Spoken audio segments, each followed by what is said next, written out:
90% of our world news is Gaza, 10% of our world news is Ukraine, and 0% of our world news is Iran. And the reason that I have a big problem with this is because in Iran, you have the first woman-led revolution in the history of the world. And in America, every book, every television show, and every film is about some woman superhero. Wonder Woman, Miss Marvel, Black Widow, the list goes on and on. It's always some woman superhero.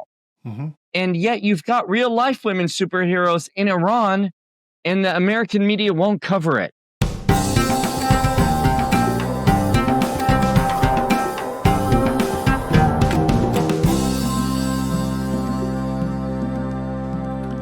Hey, welcome back to Keeping It Israel. Great to have you with us on the podcast today. And I am excited about my guest today. Hooman Khalili is the designer and producer of the 18 Woman Life Freedom murals in Israel. And he's also done one at Rice University in Houston, Texas. Let me tell you just a little bit about him. He was a morning radio show personality in the San Francisco Bay Area on CBS Radio. He's interviewed countless celebrities, including Dwayne The Rock Johnson, Donald Trump, Tom Hanks, Robert Downey Jr., Harrison Ford, Jerry Seinfeld, and George Lucas, just to name a few. Hooman has collaborated, I should say, with all of the major movie studios on the promotion of over 1,000 movies over the course of 20 years. Among his many other accomplishments, which, by the way, you can read in full in the description below this video, Hooman has done mission work all over the world and serves terminally ill children suffering from cancer by creating movies with them in their hospital rooms, spreading joy and igniting their imaginations. Since December of 2022, he has been called to Israel. His mission is to remind the world that the Persians and the Jews have been friends for over 3,000 years, and God is using Hooman to reunite Iran and Israel. Over the past year, he's unveiled 9 different murals in Israel in support of the Iranian women who are fighting for their freedom. And so, Hooman, thank you for being with us today, and welcome to the podcast. It's a real honor to be here. I appreciate you taking the time to sort of hear my story. Well, we're very intrigued by your story, and we want to get to the murals. But first, let's find out a little bit about you. What's your background? Where'd you grow up? And what is your connection to Iran? So I was born in Iran, 1974. My mom escaped Iran with one suitcase, $5,000, 3-year-old boy. I was born Muslim. Until about the age of 5, I was raised Muslim, so I understand the Islamic faith. And by the grace of God, when we came to the United States, I have this super long testimony story, which I'll spare you from. We were adopted by the Presbyterian Church. So if you're wondering which denomination is the best, that's the one. It's the Presbyterians. And through that church, I became a Sunday school teacher, youth group counselor, and then ultimately a choir director. And so then when I was 17 years old, as my church had a split, as many churches do, and I started checking out all the other denominations, the Baptists, the Episcopals, started doing missions work all around the world. And then I moved back to the Bay Area. I was living in Chicago for a short time and ended up at CBS Radio. Once again, another miracle, and ended up being the movie critic, as well as the phone screener, as well as 100 other things at the radio station for 21 years. Wow. And then all of a sudden there was a crazy pandemic, and the pandemic revealed one thing. We all of a sudden live in a time where you can't say anything without everyone being offended.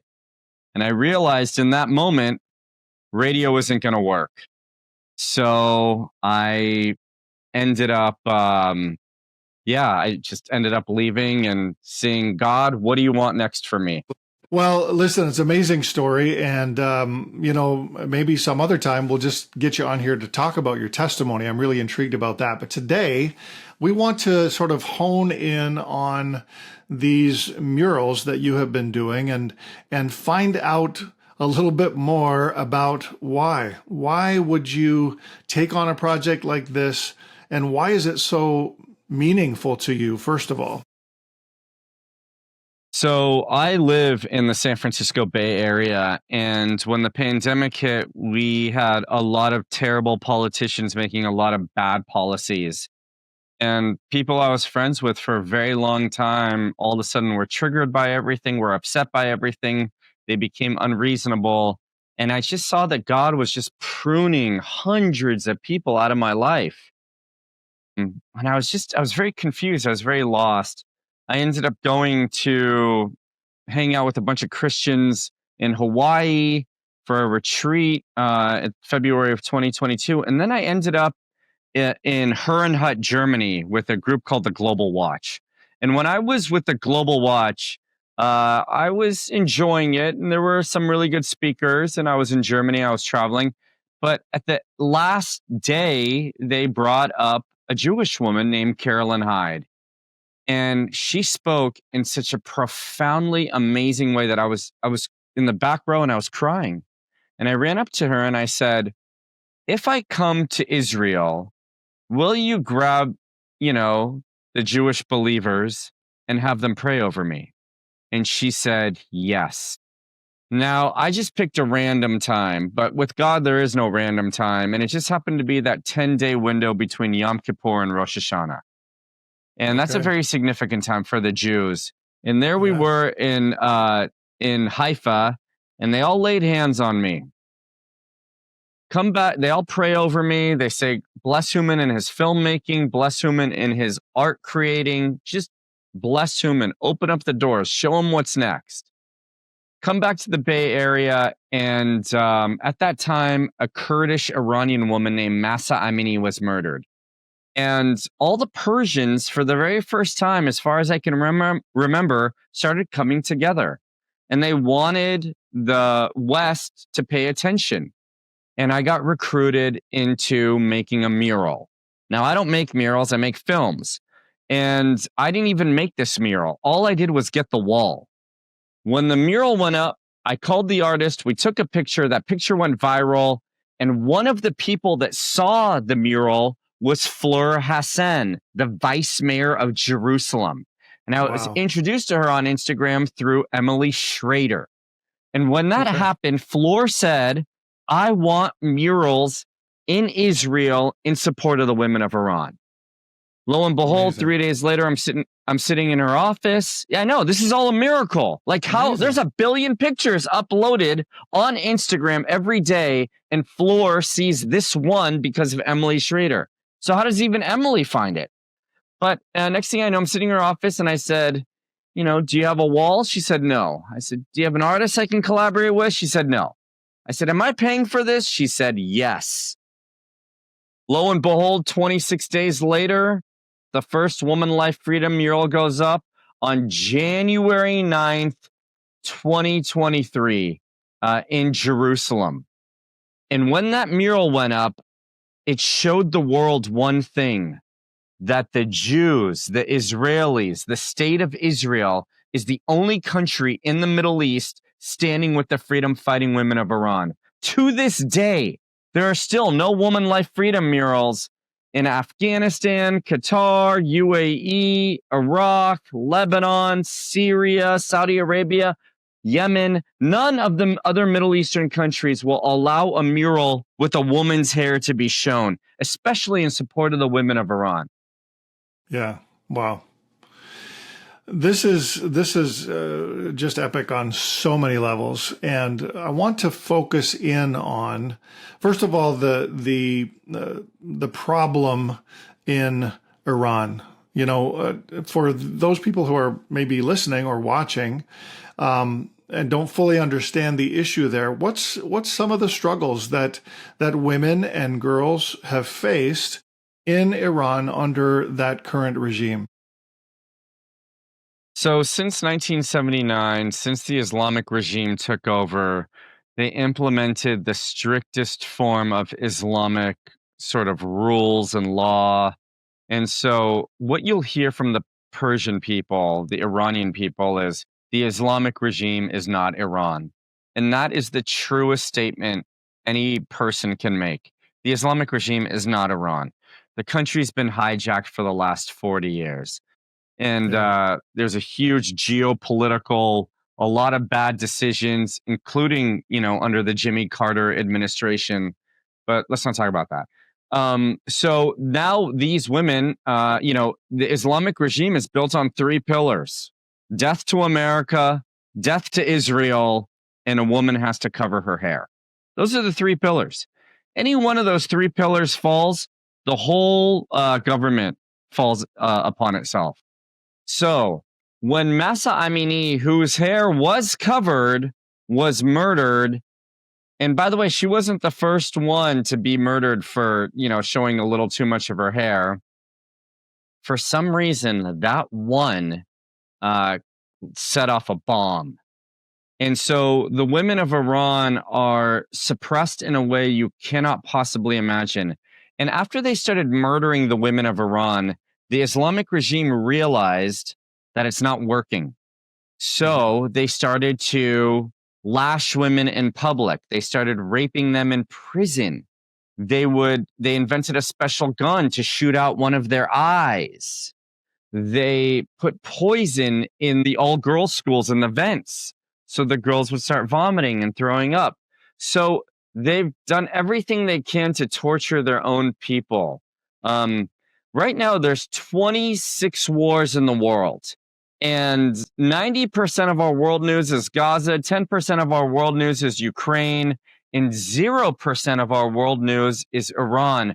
And the reason that I have a big problem with this is because in Iran, you have the first woman-led revolution in the history of the world. And in America, every book, every television show, and every film is about some woman superhero. Wonder Woman, Miss Marvel, Black Widow, the list goes on and on. It's always some woman superhero. Mm-hmm. And yet you've got real life women superheroes in Iran, and the American media won't cover it. And on a side note, the Islamic regime has publicly done 3 assassination attempts on our president. 3. Those of us in the know that it's 6 or 7.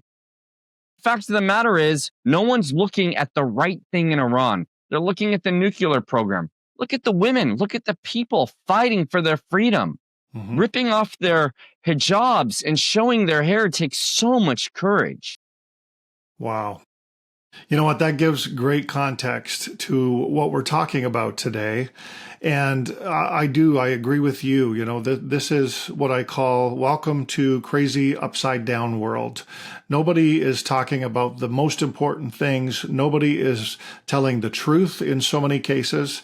And I applaud you for your courage, first of all, to take on that initial project, and then to continue and to carry on with this amazing project of these murals that you have done.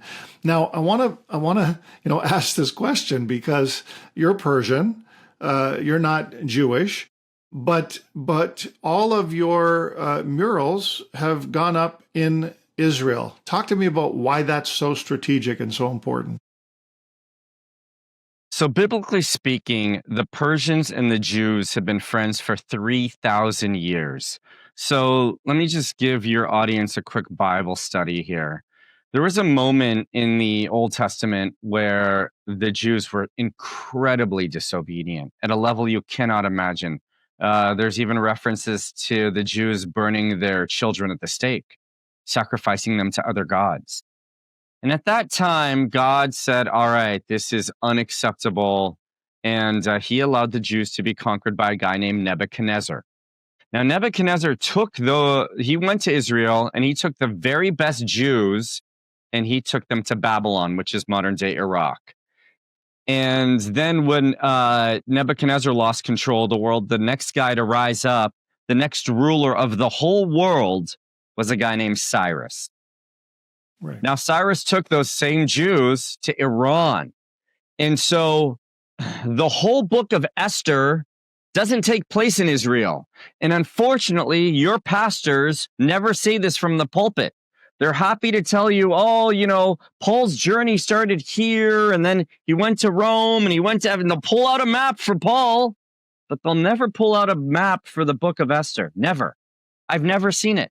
And I've gone to church my whole life. I've been to 500 churches. I've watched countless sermons on Esther. Now, the Jews are in, at the time it was called Elam. It was first called Elam, then it was called Iran, then it was called Persia, then it was called Iran again.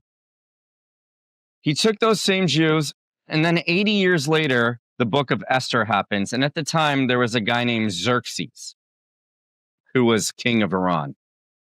And then, if you fast forward to the New Testament, who does God call after Jesus is born to bring the gold, frankincense, and the myrrh? He calls the Zoroastrians. He calls the Persians. He calls the people who are looking at the stars to bring the gifts, to crown Jesus King of Kings, King of the world, King of the universe. So there is this strong biblical relationship. Now, I have one very significant mural at the Museum of Tolerance. I don't know if we can put that up. So this mural that you're looking at is at the Museum of Tolerance. Now, let me explain to you this woman on the left. Her name is Sherelle Haimpour. So on October 7th, 2 of the people that were murdered by Hamas were Persian Jews. Of the 15 million Jews in the world, 500,000 of them are Iranian Jews, Persian Jews. So they make up 4% of all the Jews in the world. And, you know, when you talk to scholars, they'll say, hey, these are the purest Jews. They're all from the time of Esther. I don't know if that's true, but they're a significant part of the Jewish community. And when she was murdered, I got a phone call, one from Israel and one from LA, saying they killed a Persian Jew. Can you include her in the Woman Life Freedom mural? Now, the reason I said yes is because they're not just killing Persian women in Iran. They're trying to assassinate them everywhere. In America, in Canada, in the UK, in Germany, and now in Israel. The Islamic regime is hell-bent on killing Iranian women. And so I said, of course I'm going to include her. So she's on the left. On the right is Mahsa Amini. And then you've got 2 Bible verses. Mm-hmm. There's a theme in the Bible. And the theme is God saying, I'm going to set my throne in Israel. I'm going to set my throne in Zion. I'm going to set my throne in Jerusalem. You see this over and over. So in this mural, you have Jeremiah 3:17. In that day, Jerusalem will be known as the throne of the Lord, and all the nations will gather in Jerusalem to worship the Lord. No more shall they follow the dictates of their stubborn, evil hearts. But then you have this one obscure verse that once again, no pastor talks about, but there's no getting around it. There it is in black and white. It's in the Bible, and hopefully pastors will start addressing it one day. It's Jeremiah 49:38, where God says, I will set my throne in Elam and destroy her king and officials, declares the Lord. Elam, the ancient name of Iran. And so on this mural, you have a Jewish Persian woman, you have a Kurdish Iranian woman, and then you have the 2 places where God is going to have his throne side by side. And when that went up, it was the only piece of parchment in the entire world, the only banner, Jehovah Nissi, the Lord my banner. It's the only banner in the world that has God's 2 thrones side by side.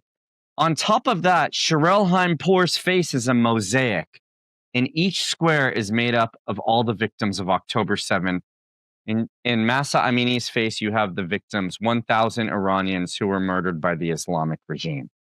Wow. So it's a very profound mural, and it's in the city center of Israel in Jerusalem. Amazing.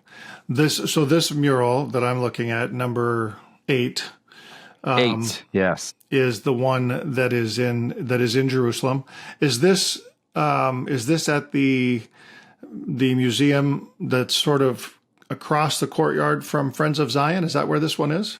That's exactly, yeah, that's it. Okay. And it's also in another town called Rishon LeZion. And when we finally make our way back to the United States, I'll tell you where it is in the United States as well. Okay, sounds good. Sounds good. Now, this is not the only mural. This is so powerful, and I thank you for sharing the fact that it's a mosaic with all of the victims of October 7th within the context of Sherelle's, image, and then of course the victims of Iran as well. Beautiful, beautiful artistry that happens when you can do that kind of thing. And I just think those murals are so amazing. But now you've done a number of others, and again, they are in Israel. I see some here, Tel Aviv and in Netanya, and I can't wait now. Now that I've got this document, I can't wait to get back to Israel and go and visit these places. Honestly, you focus in on that Esther theme. But again, they're in Israel, and I just think it's so meaningful that the deputy mayor of Jerusalem would have you come and do this, the first one. But how did it grow to this? Right. So after the first mural was done, and our dear friend Carolyn Hyde was there at that unveiling on January 9th. And the interesting thing about that first mural being unveiled is at that day, that one day and one day only, the whole world loved Israel. I mean, I was getting messages from like, oh my God, I used to hate Israel. I used to hate the Jews. Now I love Israel. That's my cousin. That's my sister that's my sister being remembered in Jerusalem. So I remember praying. I probably went to the Garden of Gethsemane or the Mount of Olives, and I'm like, God, how many murals do you want? How many murals do you want in Israel? And I just kept saying, is it 40? It rained 40 days and 40 nights. Jesus fasted for 40 days. Is it 40? And that day, a very famous preacher in Singapore called me and said, and this guy virtually never calls me. I honestly haven't heard from him since this time he called. And he said, Hooman, I don't have any time to talk. I just want to tell you one thing. God woke me up 5 times last night and he wanted me to tell you 18. 18. And he hung up the phone. I was like, 18 what? And that was it. And then Carolyn Hyde called the next day and she goes, I don't know what you've been praying for, but God woke me up 5 times last night and wanted me to tell you 18. So all of a sudden I knew the number was 18. Now to me and you, obviously 18 doesn't mean anything, but in Judaism, the Jews say it's the most important number of all because it means life. And as you know, the murals are woman, life, freedom. Yeah. So I said, all right, 17. So the next mural that went up in Nazareth. Now, Nazareth, as you know, is a very interesting place. It's Jesus's hometown, but it's also a city within Israel proper. And it's also a city with 0 Jews in it. There are no Jews in Jesus's hometown. Mm-hmm. So, the reason, if you were to say, do you have a favorite mural? I would have to say it's this one. And the reason is because the wall is owned by 2 Muslim men, designed by a Persian Christian, painted by a Russian Jew. And there's a very powerful woman in Nazareth. Her name is Rania, and she has the House of Prayer in Nazareth. She's a very, very, she's powerful human being. And as she's looking at the mural being painted, she looks at me and she goes, Hooman, it's time. And I said, it's time for what? She said, it's time for the Esthers of the world to rise up. And I went, oh, wow, that's it. And I ran to the artist. I go, add this. And so here it is. If you want to take a look at it in this picture, it's time for the Esthers of the world to rise up. And so in that moment, I realized on all the murals, because you have the first woman-led revolution, like the Esthers are rising. They need to rise up. They're rising right now. And they're saying, whether or not you pay attention to us, we're going to keep fighting. And so that was the second one. The third and fourth murals went up in Netanya. And then, after October 7th, the Israeli government didn't want murals anymore. They said it's over. I just showed up, prayed in a hotel room for 5 days. The Israeli government changed their minds, that God melted their hearts. That mural that we just talked about with Sherelle Haimpour went up as the 8th mural. And then the 18th mural went up in October of 2024. And that mural went up in a place called First Station. Now, you've been to Israel enough, and anybody who's been to Israel knows that there's very few places in Jerusalem that are open in Shabbat. But First Station, by the grace of God, is open on Shabbat. So you still have restaurants and cafes you can go visit. And it's important when you're a tourist to have places that are open. Yeah. And that's where the 18th mural went up. So God gave them, and it took 17 trips in 21 months. And I just want to tell you something, I have a lot of problems with prophets. Like I could sit here for an hour and tell you all my problems. And one of the issues is, and unfortunately it's biblical, is a prophet will give you a word and then they'll disappear. You're alone. You've got to figure out, is this word from the Lord? Is this word from them? You got to get a bunch of people. And then if the word is confirmed, you can't call that prophet. That prophet's gone. And they're not going to take your call anyway. They're too busy giving out other words to other people. And so the trips were very lonely. They were very long. You get physical ailments, you get sick, all of the hard things happen, but the mission was complete. Yeah. What an amazing story, Hooman, and I thank you for sharing it with us. Now, you've mentioned Mahsa Amini and a bit of her story. Talk to us a little bit about a couple more of the women in the murals that you've created. What's a couple of their stories? Absolutely. Well, in that second mural in Nazareth, it's an image of 15 people all murdered by the Islamic regime. In the top right corner, you'll see a man with a beard standing in the back. That gentleman won the gold medal for Iran in wrestling. He was caught walking with a woman showing her hair. They beat him up and they hung him from a crane. So he was murdered and he was just walking with a woman showing her hair. Murals 3 and 4 feature two women whose eye was shot out by the Islamic regime. And so I wanted to be artistic. So the third mural is a woman named Nilufar. And I used the nightingale, the bird of Iran, to cover her eye. And then 100 yards away from her is a woman named Ghazal. And Ghazal's eye is covered by another biblical bird, because the nightingale is mentioned in the Song of Solomon. The other biblical bird is mentioned in the book of Leviticus. The Jews, the Israelis call it the Jonifat. We in America call it the hoopoe, but it's the bird of Israel. And so those are sort of sister murals. The 9th, I think, or the 10th mural is in Tel Aviv. And on that mural is a woman named Kosar. Now, Kosar won the silver medal for Iran in archery. And she showed her hair. And so the Islamic regime shot out her eye so she couldn't do archery anymore. And I put her on a lion with a bow and arrow in her hand. And above her is Hosea 11:10. And Hosea 11:10 says, "When the lion roars, my children will come trembling from the west." That's a verse reminding the Jews they need to return to Israel. Yeah. And then I think it's throughout Israel, obviously you've got what you have in America. You have very conservative and you have very liberal Jews. And one of the most conservative cities in all of Israel, the Jews consider that there's 4 holy cities: Jerusalem, Hebron, which is in the West Bank, Judea, for those of you who don't want me to say West Bank. Then there's Tiberias. And then there's this one kind of obscure city called Sfat.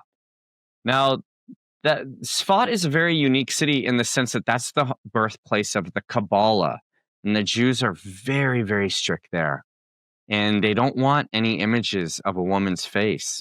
And I went to them and they said, "We don't want any images, but we do want one of your murals here."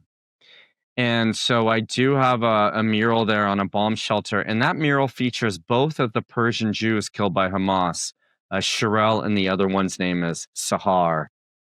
And then by the time you get to the 18th mural is a collage. It's a collage of murals that you've seen and murals you haven't seen, because you always design more murals than you need.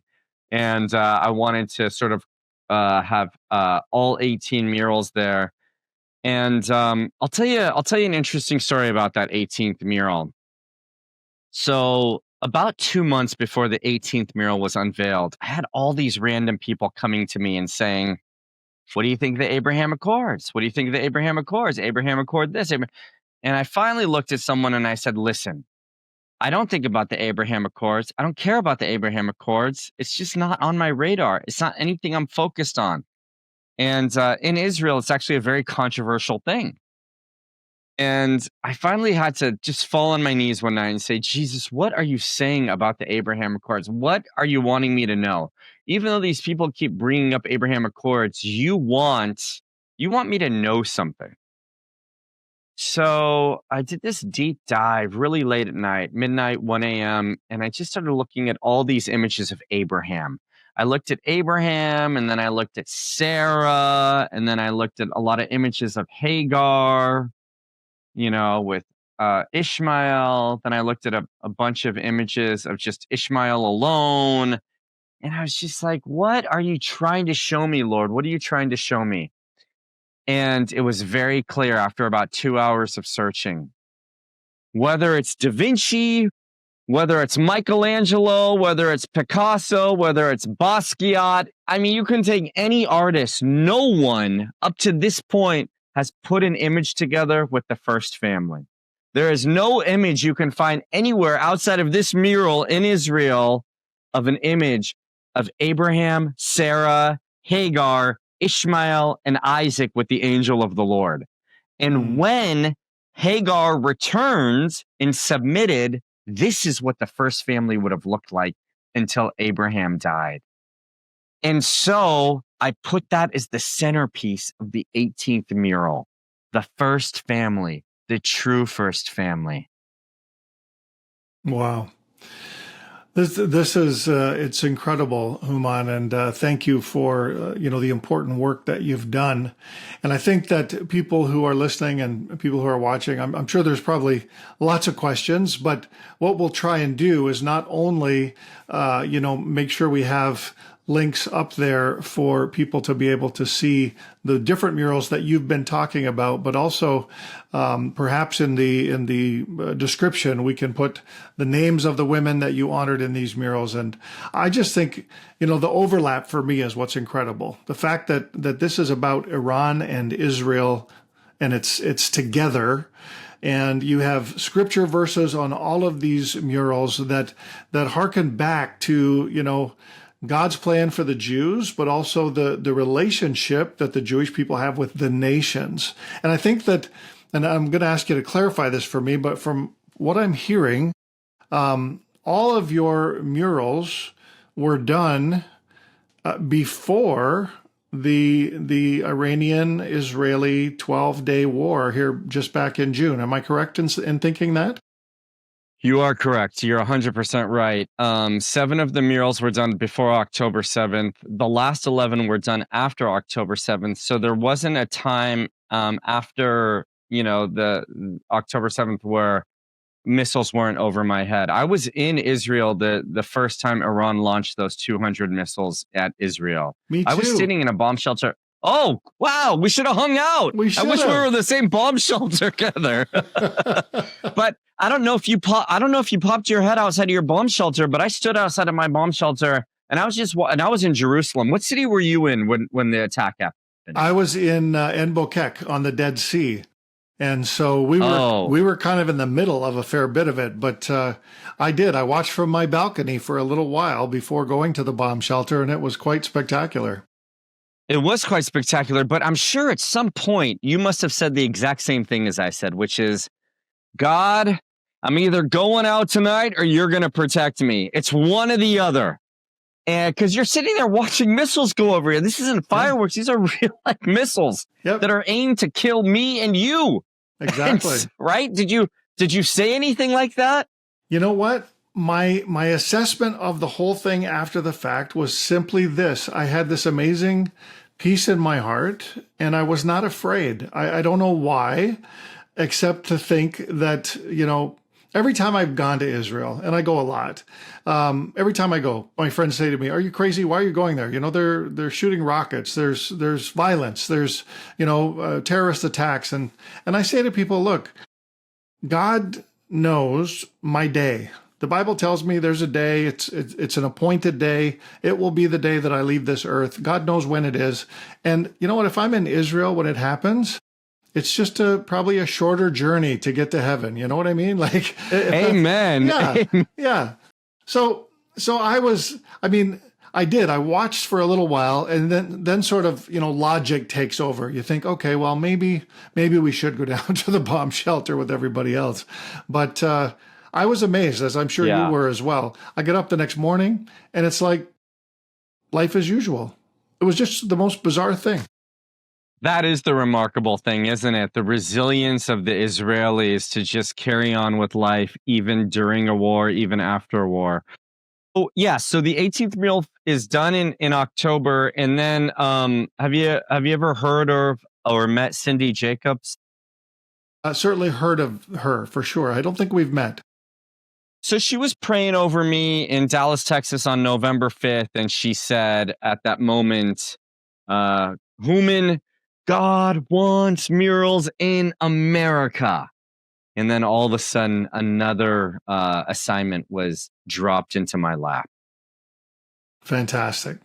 Well, listen, tell our listeners, our viewers, what is on the horizon for you, and also how can they find out more about what it is that you do and are going to be doing. So, yeah.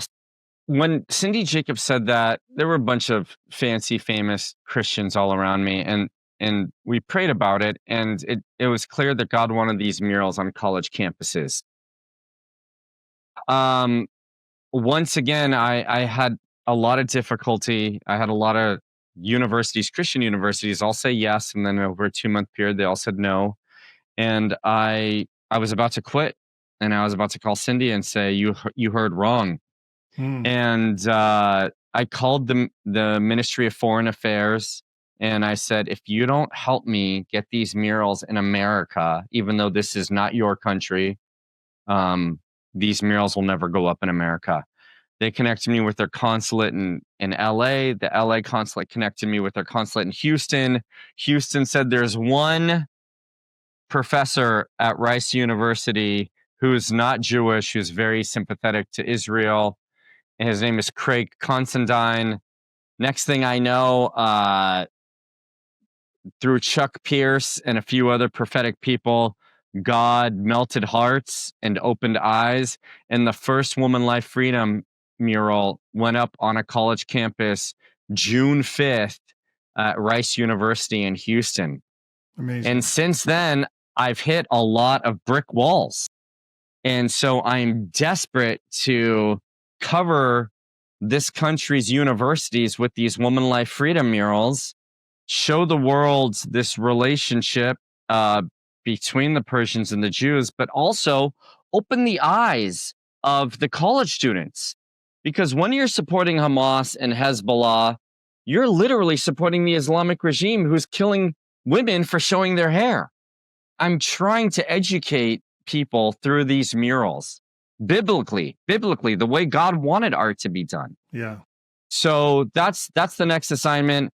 I have a website. It's Hooman.tv. I have an Instagram, which is Hooman TV, Hooman TV. I'm on LinkedIn. Come find me anyway.